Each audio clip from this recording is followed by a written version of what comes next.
Acá estamos, Momento Económico, lo tenemos a Iván Carrino, economista millennial. Le voy a poner este nombre, le va a encantar a una gran amiga tuya también, Mercedes Colombres. Sí, claro. Te va a encantar porque vos, Iván Kachanowski, son como su grupo. ¿Viste? Ya ahora se dedica a los millennials. Ya nosotros los generación Y o baby boomer, yo soy más baby boomer que generación Y, ya no da más bola, ahora está con ustedes. Técnicamente soy millennial, es verdad, nací en el 86. Así claro, 35 a 22 más o menos es millennial, ¿no? Estamos en esa franja. Bien, maestro, bueno, primero le voy a presentar a la audiencia.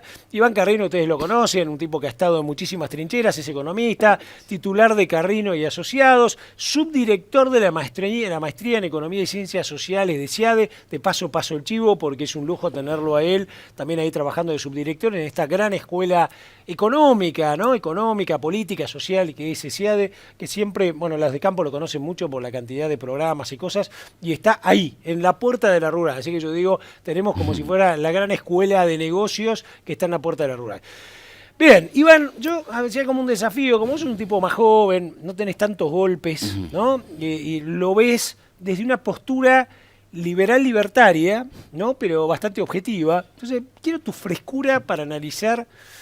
A ver, si analizamos el momento económico de 2018, me vas a decir, a ver, no hay un solo indicador que me guste ni nada. Pero yo, como para tratar de mirar el vaso medio lleno, te voy a tirar una. ¿Cómo ves que en economía política este gobierno haya asumido algo que se llama déficit cero? Que me parece que hubo una sola vez que dicen en la historia económica que se asumió que era bajar un punto del PBI. En este representa que el déficit cero baje 2,6 puntos del PBI. Algunos me dicen, bueno, sí, depende, porque no es en realidad gasto público total, no sé, no está la deuda, etcétera. Bueno, mira, yo en general sí tiendo a ser medianamente optimista, sobre todo mirando a largo plazo, porque si no, las alternativas son, bueno, vámonos a Ezeiza, ¿no? Entonces yo trato de evitar el escenario Ezeiza, no me parece el más lindo, y a la larga creo que siempre se pueden hacer cosas. Ahora, mirando mediano plazo, ¿no? Y digamos, ¿cómo llegamos hasta acá? Yo te diría que el gran problema de la Argentina es el gasto público, es decir, que el gran problema de Argentina está dentro del Estado. Entonces, ¿cuál es ese problema con el gasto público? Mira, Milton Friedman decía, el gasto público, o sea, hay 4 formas de gastar el dinero, ¿no? La primera forma es gastar tu plata en vos mismo, y ahí uno cuida el mango y además busca sacar la máxima calidad de lo que compra, ¿no? Es decir, por ejemplo, me compro esta corbata, bueno, trato de gastar lo menos posible, pero además que sea la más linda de todas, caso, ¿no? Si te compraste la mejor, no podrás gastarte en otra cosa. Exactamente. Después está la otra forma que es, bueno, gasto mi plata en otro. Y ahí, bueno, qué sé yo, por ahí la calidad de lo que compro ya no me preocupa tanto, porque de última es para otra persona. Después está gastar la plata de un tercero en mí, que esa es la típica de cuando vas al casamiento y hay barra libre, ¿no? Entonces, bueno, total es la plata de otros, la gente toma todo y toma además.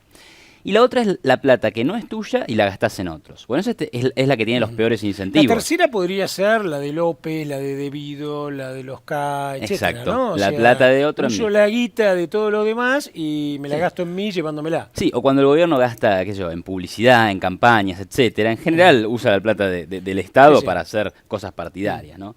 Ahora, la cuarta es esa, usamos la plata de otros para gastar en otros y ahí, ¿cuáles son los incentivos? No me importa nada cuidar el mango y encima la calidad de lo que ofrezco es malo. Entonces, eso ya te explica, y el gobierno es el que gasta así, eso ya te explica la mala eficiencia. Los gobiernos en general, ¿no? Por eso esto es un tema de el gasto público en general. Entonces, ya te explica los problemas de eficiencia que tiene el gasto público que generan un lastre para la economía, ¿no? Entonces ahí tienes el primer problema. ¿Y Argentina cómo está en ese tema? Y está muy mal. O sea, Argentina gasta 11 puntos más sobre el PBI de lo que gasta toda la región. Sacando Venezuela, que es un caso totalmente ridículo en este sentido, ¿no? Es decir, estamos más cerca de gastar como los países nórdicos que lo que gasta Chile, Perú, Colombia, que son los países que más o menos funcionan bien en América Latina. Esto es un problema. Esto genera, por ejemplo, una de las presiones más altas, una de las presiones tributarias más altas de la región. Pero en además, el mundo, ¿no?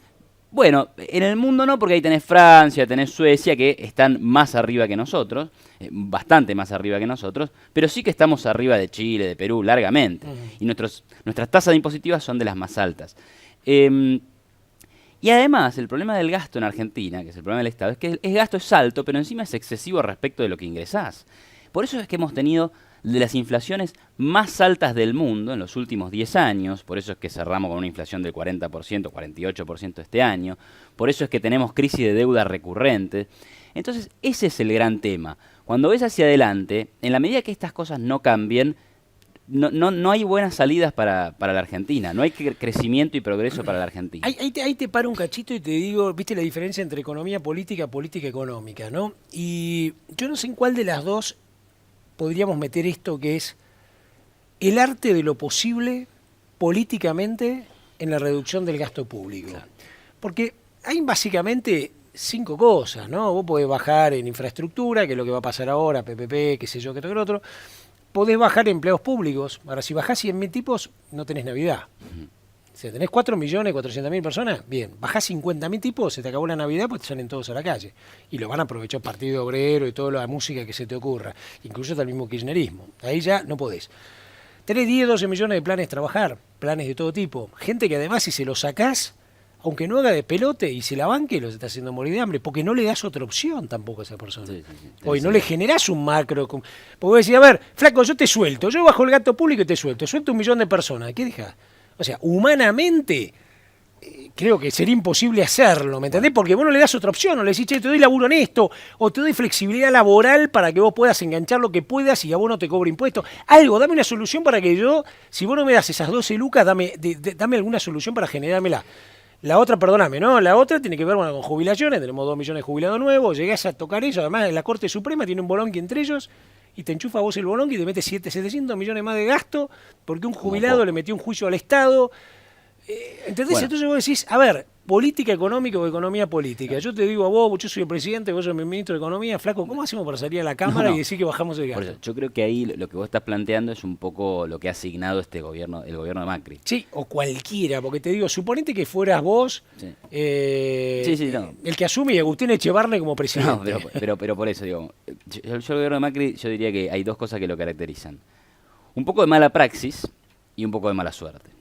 La mala praxis tiene que ver con esto, porque en definitiva, ¿qué hizo Macri? Bueno, algunos cambios hizo, o sea, salimos del cepo, fantástico, buena medida, cambió el eje geopolítico, se alió más con países civilizados que con Maduro. Que no es menor, porque parece que son de esas cosas, por lo menos lo vemos en el campo, estructurales, ¿no? De no exportar nada, poder exportarle al mundo. En el campo bajamos retenciones. Recordemos que se eliminaron prácticamente todas las retenciones, ahora volvieron a poner retenciones, cosa que no es lo más feliz del mundo, pero en su momento... Son las mismas de antes, claro, ¿no? Y es verdad que es menos que antes. En su momento habían bajado las retenciones, se ajustaron tarifas, es decir, algunas cosas hicieron bien, pero ¿a qué fue lo que no tocaron? El tema del gasto público, el tema del déficit fiscal, esos temas que son tan trascendentes para la economía argentina. Ahora, y entonces, de nuevo te voy a preguntar, ¿no? Porque viste cuando dicen, yo tengo un grupo de WhatsApp y a veces me peleo y da la sensación que yo fuese funcionario de Cambiemos, ¿no? Pero viste cuando vos decís, a ver, ¿qué otra cosa hubiera hecho yo? Entonces no me imagino, por eso digo, me pongo delante de una cámara y digo, a ver, yo bajo el gasto público, para bajar el gasto público te cuentas 5 cosas. Me pongo delante de la cámara y digo, voy a sacar 1 millón de planes de trabajar.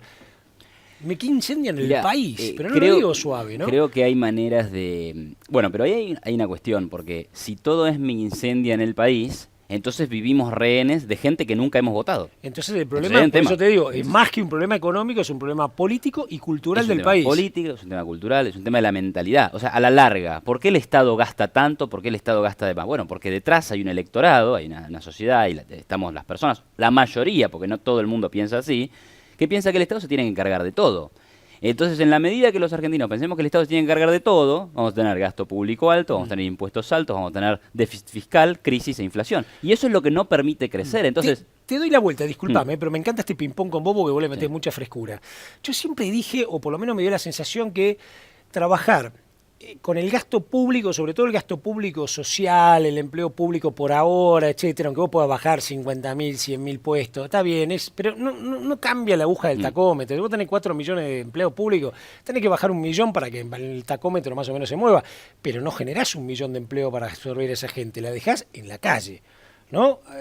Bueno, en la yeca, salvo el tipo que es muy útil. Cuando dice, no, bueno, ahora si hay empleo privado, muchos empleos públicos se va. Sí, se va el útil, te sigue quedando el tipo que no consigue laburo. Mira, no necesariamente... Pero te iba a ir a este otro punto, discúlpame, ¿no? Porque quería razonar con vos. Acá el tema viene, me parece, para razonarlo desde otro lugar. ¿Cómo generamos ingreso para pagar, no sé si todo este gasto público, pero cómo aumentamos el ingreso fiscal sin presionar con impuestos o más impuestos a los mismos? Y ahí viene el gran desafío, me parece, ¿no? Claro. Pero ahí te hago más grande la pregunta, porque a la larga el ingreso fiscal, o sea, lo que el Estado recauda por impuesto, no deja de ser una parte de lo que produce la economía. Entonces la pregunta más importante es ¿Cómo hacemos producir la economía? ¿Cómo va a crecer la economía? ¿Y cómo la hacemos crecer? Y ahí está el tema, o sea, sin un ajuste fiscal serio, sin un tamaño del Estado más bajo, más chico, no hay señales para crecer, porque el que invierte en Argentina dice, bueno, yo voy a poner 100, pero si gano 100 me llevo 40 o me llevo 50. Entonces, ¿qué digo? ¿Invierto acá o invierto en Irlanda, donde me cobran 12% de impuestos a las ganancias? Y encima hay mejor infraestructura, mejor seguridad jurídica, mejor seguridad física. Entonces, hay un tema. Ahora, otras cosas que por ahí podés hacer es, bueno, abrir la economía para que haya más importaciones, eso te baje los precios y los costos para las empresas, Sí, eso ahí genera te más vuelve, te productividad. aparece como ahora la Unión Industrial Argentina y dice, tengo un plan alternativo, Pero es que la Unión, subsidiame las empresas, bajame los impuestos y cerrame las exportaciones es que, porque yo no puedo Richard, competir. La Unión Industrial Argentina, gran parte de los sindicatos, gran parte de la clase política, son parte del problema de este país. Entonces, la Unión Industrial Argentina hace poco sacó 35 propuestas para fomentar la industria pyme. Bueno, 10 de esas propuestas eran propuestas que son útiles no solo para la industria pyme, sino para todo el país, como por ejemplo, bajar impuestos, que reintegros. Bueno, sí, eso es bueno para las pymes y para todas las demás, ¿no? Ahora, el resto eran políticas de proteccionismo, tasa de interés subsidiadas. Sí, por eso te digo. Bueno, eso no ha funcionado nunca y es lo que nos condenó al atraso. Ahora, Entonces, ellos son las empresas que en teoría, la gran parte, son empresas que en teoría te darían fuentes de laburo para poder... Claro, pero eso es lo que se ve y lo que no se ve. Hoy tenés, ponele, una empresa protegida que da empleo a 100. ¿Sí? A 100 personas, listo, ejemplo sencillo. Si vos bajás las trabas proteccionistas, esa empresa deja de dar empleo a 100. Pero, ¿qué te permite esa menor traba proteccionista? Bueno, los consumidores van a comprar cosas más baratas. Pero además, hay otras empresas, ¿sí?, que necesitan insumos importados, que le estaban comprando a precio más alto a esta empresa que contrataba 100, que ahora van a pagar más bajos los costos de producción. Ahora, y eso les permite producir más y contratar más gente. Iván, ¿no? cuando esa fórmula, yo te diría teórica, no teórica, que no quiere decir que no se ponga en práctica, pero teórica, aplicada a un modelo como Argentina la ponés, me suena mucho, y yo lo viví, vos eras chico ahí, me suena mucho lo que intentó hacer de alguna manera Menem, que le funcionó los 4 o 5 primeros años, pero después fue un desastre, porque lo que no hubo en la Argentina, vos comprabas matecito, montón de pelotudeces, ¿no?, importadas, muy baratas, y las otras empresas se fundían. Entonces quedaba el importador que tampoco importaba bienes de capital ni grande máquina, porque decía, me conviene más importar el resto de los productos que ponerme yo a invertir en una máquina enorme. O sea que ese modelo teórico, en una mentalidad argentina... Claro, pero ahí, porque en la década de los 90 también hay que analizar, digamos, hubo algunas cosas que fueron positivas. La convertibilidad, las privatizaciones Bueno, en pues general. digo, hubo un cierta contexto apertura. ideal para hacerlo y no se dio. Cierta apertura, pero el problema de vuelta no es la apertura. Si vos tenés o sea, en Grecia, por ejemplo, Grecia es un caos, hay 20% de desempleo. España llegó a tener 25% de desempleo. Son países súper abiertos al comercio internacional. Pero su problema no es estar abiertos al comercio internacional, sino que sus gobiernos gastaron de más y generaron una crisis fiscal de proporciones en donde después nadie quiere invertir y cae toda la actividad económica. Ahora, bueno, hay también una teoría que dice que a ellos les fue bien porque entraron en la Unión Europea y le metían un flujo de guita infernal. Sin la Unión Europea serían los chicos pobres de toda Europa. Pero ¿no? después se cebaron con el gasto público y quedaron totalmente en offside. ¿Qué es lo que le pasó a la Argentina? Argentina pone la convertibilidad y el mundo dice, bueno, vamos a invertir a la Argentina, porque si pongo $100 me voy a llevar los mismos $100 o más, digamos. Ya no hay riesgo cambiario, ¿sí? Y encima se asumió que no iba a haber riesgo de déficit fiscal porque se asumía que el gobierno, como no podía acudir a la maquinita, se iba a constreñir en su gasto, cosa que no fue así porque apareció la deuda. Entonces nos endeudamos y eso terminó el desastre. Pero no fue problema de la apertura. Chile hizo yo no digo que de un día para el otro abrís la economía y todo funciona, porque claramente hay costo de transición. Pero de nuevo, es un modelo que entra en un momento especial también de gobierno, ¿no? Cuando entra ese modelo, ¿quién es el que lo pilotea? Allá, Sí. Bueno, sí, Pinochet totalmente. No, pero Pinochet, vos levantabas la cabeza, No. flaco, levantaba la cabeza, Bueno, volaba la cabeza. y Entonces, además- claro, en un modelo así, sí. que es un poco el que quiere implementar Cristina. De ¿no? acuerdo. Una pero- cabeza, yo mando, nada más que mando con un modelo que vamos todos para atrás, vamos a Venezuela, a Cuba. Exacto. ¿no? Pero No. es lo mismo, un modelo autoritario. Pero sí hay que rescatar que cuando se termina el proceso autoritario en el año 90, Después lo siguieron porque funcionó. pero siguieron bajando aranceles, Pero la sí, parte ¿no? más dura la hicieron al principio. Yo lo que veo que en la Argentina, lo difícil, ¿no?, que es lo que algunos le achacan a Macri, en los 100 primeros días, ¿por qué no lo hiciste? Porque es un cambio cultural tan grande que no sé si se hubiera podido. sí. Bueno, hay otras experiencias. Nueva Zelanda fue también otra experiencia de apertura unilateral del comercio, y a Nueva Zelanda le ha ido muy bien y sin ningún gobierno autoritario. Yo digo Chile porque lo tenemos cerca, pero bueno, hay otras experiencias del mundo. Pero digo, es una cosa que te genera una mejora de productividad en la economía, que te acerca a las nuevas tecnologías, entonces empezás a crecer, ese es el punto. Decime, ¿no? dos cosas grosas que vos le dirías, dos cosas grosas que realmente marquen la macro, ¿no? Marquen la macro. Porque hay gente que señala, se equivocó Neto, se equivocó, que metió el debate del aborto, qué sé yo, ¿viste? Hay esas cosas que a algunos le parecen enormes y yo creo que en la solución de la macro y de la pobreza de 33% no influyen en lo absoluto, que es lo más importante. Entonces, yo te pregunto, ¿qué dos cosas en esta macroeconomía que manejó Macri, que en los 2 primeros años la gente no lo ve, pero el tipo le metió un paliativo de 50.000 millones de dólares de guita cada año para tratar de que todos no sintieran lo que estamos sufriendo ahora? Cuando se te acabó la guita, ahora lo estamos sufriendo. Exacto. ¿Qué dos cosas grandes podría haber hecho Macri para que no tengamos la situación en la que estamos? Bueno, políticamente posible. Desde la macroeconomía, las dos grandes variables que están totalmente fuera de lugar en Argentina son el déficit fiscal y la inflación. Entonces, claramente que, e incluso te voy a decir, yo no estoy seguro de que si hacías todo bien en lo fiscal, o mucho mejor de lo que se hizo en lo fiscal en el 2016, hoy no la pasabas mal. O sea, 2018 es un año malo a nivel global, todos los mercados caen, sube el riesgo país. O sea, la tasa de interés en Estados Unidos subió 4 veces este año. Por eso, algún padecimiento 2018 iba a tener Argentina, pero claramente podría haber sido mucho menor si se hacían mejor las cosas en lo fiscal. Y después en materia monetaria te diría que lo que está haciendo ahora el Banco Central me parece muy bien, pero que podrían haber empezado en 2016. Pero incluso lo que podrían haber hecho es haberle dado mayor autonomía a Federico Sturzenegger, porque recordemos que el 28 de diciembre la pata política cede al canto de sirena heterodoxo que decía que había que bajar la tasa de interés, y eso violó la autonomía del Banco Central, cosa que es un tabú para el mundo civilizado. El Banco Central tiene que bajar la inflación y punto, y a como dé lugar, ¿sí? No podés estar como, no, porque la Unión Industrial me dice que esto no se puede. Bueno, y así sonamos. Entonces, eso te llevó a perder el tiempo con la inflación y a terminar hoy en una de las tasas más altas de inflación de los últimos 20 años, ¿no? Entonces, esas dos partes eran los más importantes que había que atacar. Te hago la última, Iván. Viste que se habla mucho de los modelos, el modelo de economía en B, ¿no? Pegamos contra la pista, volvemos a levantar, algunos hablan de una L, viste, qué sé yo, que nunca va a levantar, y otros dicen, bueno, es una U, pero no sé cuándo, en qué momento va a levantar. Bueno, los K dicen, bueno, que cae y explota, pero claro, que cae cae y explota. No, en algún momento la economía va a encontrar un piso. Ahora, ¿todavía no la encontramos?